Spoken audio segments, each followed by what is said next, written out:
Hoje eu vou mostrar para vocês como que faz para você recuperar um documento do Word, um arquivo aí não salvo, tá? Então, já deixa o like, se inscreve aí e bora tirar essa dúvida.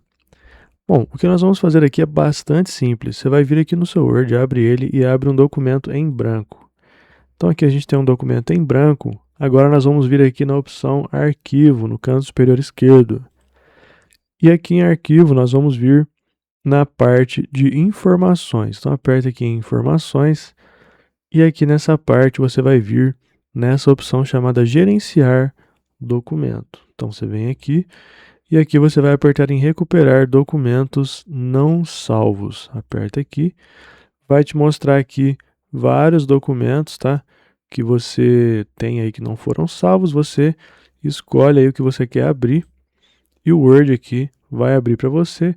E agora você vai e salva ele, beleza? Então, basicamente é isso. Até mais.